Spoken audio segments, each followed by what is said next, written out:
नेपाल में अंतरिम सरकार के गठन की कवायद तेज। देर रात राष्ट्रपति और स्पीकर के बीच मौजूदा हालात पर हुई चर्चा। संविधान के दायरे में ही हल निकालने पर दिया जोर।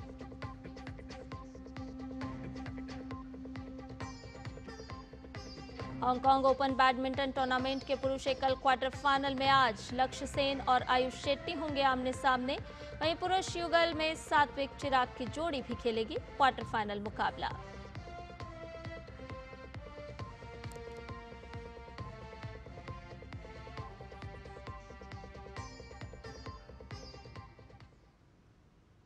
सभी खबरों को विस्तार से जानते हैं। सीपी राधाकृष्णन ने देश के 15वें उपराष्ट्रपति के तौर पर शपथ ली। राष्ट्रपति द्रौपदी मुर्मू ने राष्ट्रपति भवन में सीपी राधाकृष्णन को उपराष्ट्रपति पद की शपथ दिलाई। इस मौके पर प्रधानमंत्री नरेंद्र मोदी समेत कई गणमान्य जन मौजूद रहे। साथ ही शपथ ग्रहण समारोह में अलग अलग राज्यों के राज्यपाल और मुख्यमंत्री भी शामिल हुए। गौरतलब है कि सीपी राधाकृष्णन ने उपराष्ट्रपति चुनाव में विपक्षी उम्मीदवार बी सुदर्शन रेड्डी को 152 वोटों से मात दी थी।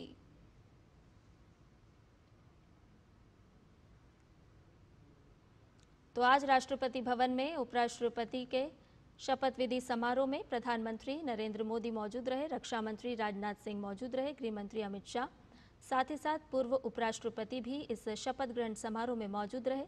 राष्ट्रपति द्रौपदी मुर्मू ने सीपी राधाकृष्णन को पद एवं गोपनीयता की शपथ दिलाई। इसके बाद उपराष्ट्रपति सीपी राधाकृष्णन राजघाट पहुंचे, जहां उन्होंने महात्मा गांधी को श्रद्धांजलि अर्पित की। और इसके साथ ही अगर आपको बताएं कि किस तरह का उपराष्ट्रपति सीपी राधाकृष्णन का सामाजिक और राजनीतिक जीवन रहा है, तो ग्राफिक के जरिए समझिए। 1974 में भारतीय जनसंघ में वो शामिल हुए। 1996 यानी कि 1996 में भाजपा तमिलनाडु के सचिव नियुक्त हुए। 1998 में कोयंबटूर से सांसद चुने गए। डीएमके के विरुद्ध 1.5 लाख से ज्यादा वोटों से उन्होंने ये चुनाव जीता। 1999 में कोयंबटूर से दोबारा वो सांसद चुने गए, यानी कि 2 बार सांसद रहे हैं। सीपीआई के विरुद्ध 55,000 वोटों से सीपी राधाकृष्णन ने जीत दर्ज की थी। साल 2003 में संयुक्त राष्ट्र सभा में उन्होंने संबोधन दिया। साल 2004 में तमिलनाडु भाजपा अध्यक्ष के तौर पर रथ यात्रा निकाली गई। 93 दिन में 19,000 किलोमीटर की रथ यात्रा उन्होंने की। साल 2023 में झारखंड के राज्यपाल नियुक्त किए गए। पहले 4 महीने में झारखंड के सभी 24 जिलों की यात्रा की। साल 2023 जब झारखंड के राज्यपाल उन्हें नियुक्त किया गया। इसके अलावा पहले 4 महीने में झारखंड के सभी 24 जिलों की उन्होंने यात्रा की, जिस समय में वो झारखंड के राज्यपाल बने। साल 2024 तक तेलंगाना के राज्यपाल भी रहे सीपी राधाकृष्णन। वहीं जुलाई 2024 पुडुचेरी के उपराज्यपाल का कार्यभार भी उन्होंने संभाला था। 31 जुलाई 2024 से उपराष्ट्रपति बनने तक महाराष्ट्र के राज्यपाल रहे हैं सीपी राधाकृष्णन। एक लंबा सामाजिक और राजनीतिक जीवन उनका रहा है। उसके बाद आज पद एवं गोपनीयता की शपथ उन्होंने उपराष्ट्रपति के तौर पर ली। 1974 में जनसंघ से वो जुड़े।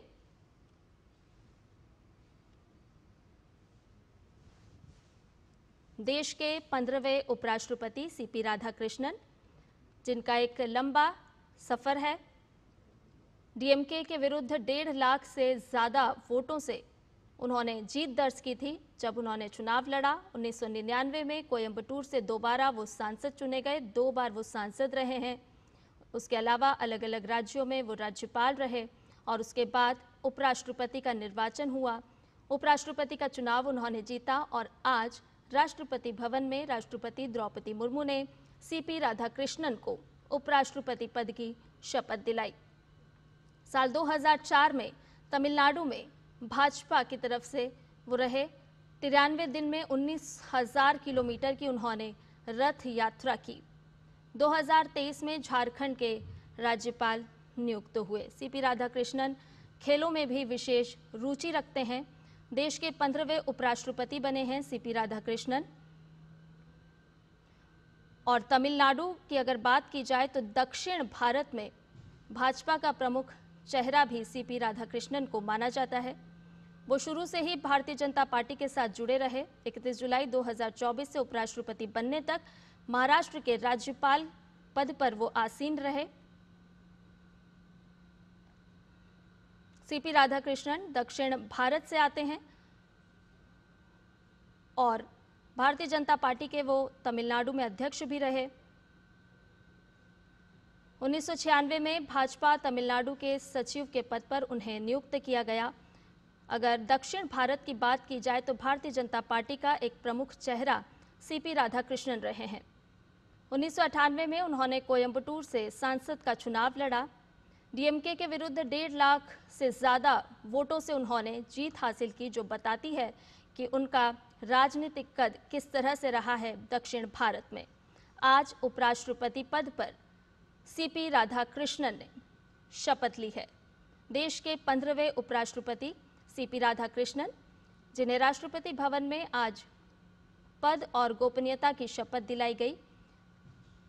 शपथ ग्रहण समारोह के पश्चात उपराष्ट्रपति सीपी राधाकृष्णन राजघाट पहुंचे। यहां उन्होंने महात्मा गांधी को श्रद्धांजलि अर्पित की, बापू को नमन किया। साल 2023 की बात करें तो झारखंड के राज्यपाल भी वो नियुक्त हुए हैं और इससे पहले 4 महीने में झारखंड के सभी 24 जिलों की उन्होंने यात्रा की है, जो साफ तौर पर बताती है कि किस तरह से जड़ों से जुड़ाव सीपी राधाकृष्णन का रहा है। समाज कार्य में लगातार संलिप्त रहे, राजनीतिक जीवन में भी लगातार प्रगति करते रहे और आज भारत के उपराष्ट्रपति सीपी राधाकृष्णन ने पद और गोपनीयता की शपथ ली।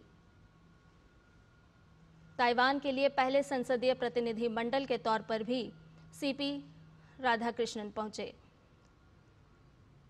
1974 में ही वो जनसंघ में शामिल हुए और ये तस्वीरें राजघाट की, जहां पर उपराष्ट्रपति सीपी राधाकृष्णन ने पहुंचकर महात्मा गांधी को श्रद्धा सुमन अर्पित किए। आज नवनिर्वाचित उपराष्ट्रपति सीपी राधाकृष्णन को पद और गोपनीयता की शपथ दिलाई गई। इस शपथ ग्रहण समारोह में प्रधानमंत्री नरेंद्र मोदी, रक्षा मंत्री राजनाथ सिंह, गृह मंत्री अमित शाह, भाजपा शासित राज्यों के मुख्यमंत्री, राज्यपाल और उपराष्ट्रपति भी मौजूद रहे और शपथ ग्रहण समारोह के पश्चात उपराष्ट्रपति सीपी राधाकृष्णन राजघाट पहुंचे। यहां उन्होंने महात्मा गांधी को श्रद्धा सुमन अर्पित किए। राजघाट पहुंचकर उन्होंने राष्ट्रपिता महात्मा गांधी को नमन किया और पुष्पांजलि अर्पित की।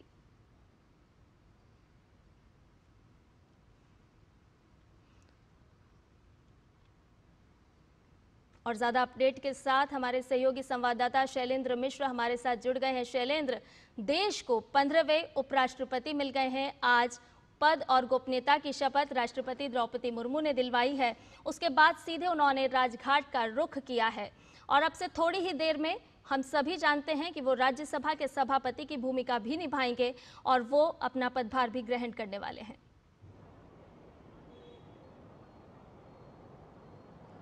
देखिए, आज उपराष्ट्रपति पद पर शपथ ली है सीपी राधाकृष्णन ने और हम जानते हैं कि उनको एक शानदार जीत हासिल हुई जब उपराष्ट्रपति पद के उम्मीदवार के तौर पर, एनडीए उम्मीदवार के तौर पर 452 मत उन्हें मिले थे, जबकि विपक्ष और इंडी गठबंधन के उपराष्ट्रपति पद के उम्मीदवार रेड्डी को महज 300 प्राथमिकता वाले मत ही मिल पाए थे। तो अब उसके बाद आज जो शपथ ग्रहण समारोह है वो राष्ट्रपति भवन में संपन्न हुआ। राष्ट्रपति द्रौपदी मुर्मू ने शपथ दिलाई उपराष्ट्रपति सीपी राधाकृष्णन को। आपने एक स्टोरी के जरिए बताया भी कि उनका जो एक बड़ा अनुभव रहा है, आप देखें न केवल राजनीतिक क्षेत्र में बल्कि सामाजिक क्षेत्र में भी बहुत महत्वपूर्ण उनकी एक भूमिका रही है।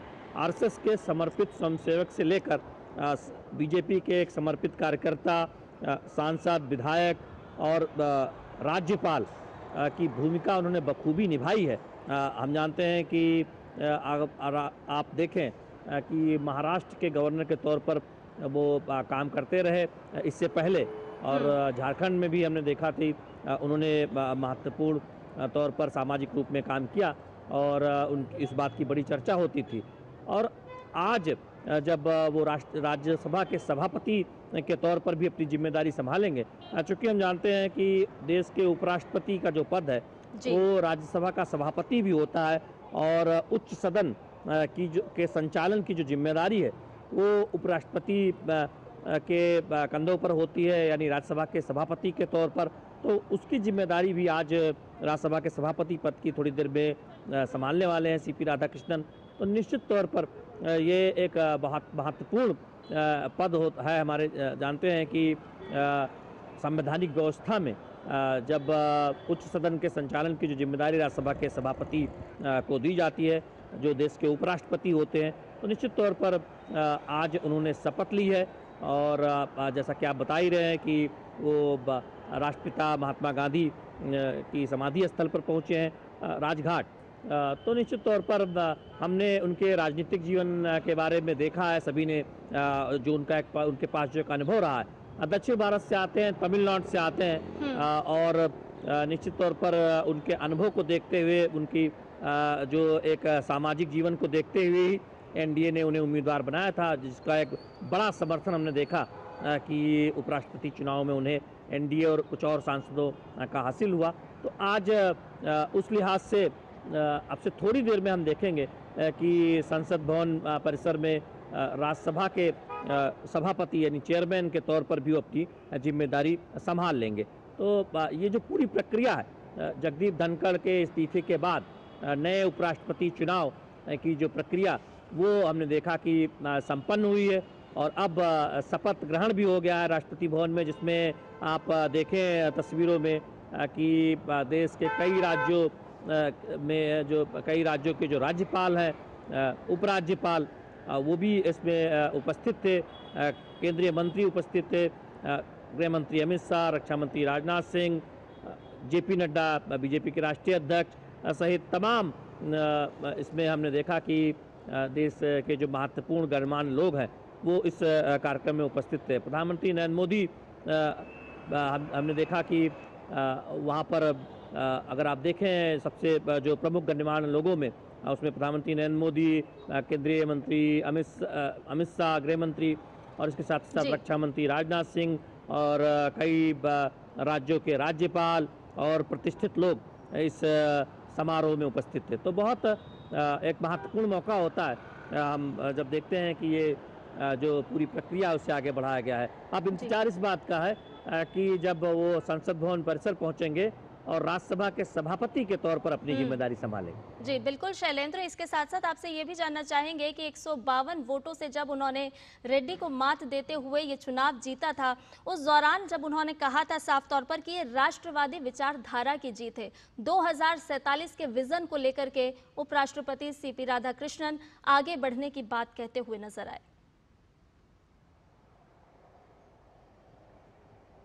देखिए, उपराष्ट्रपति पद के चुनाव में सीपी राधाकृष्णन को एक शानदार जीत हासिल हुई है।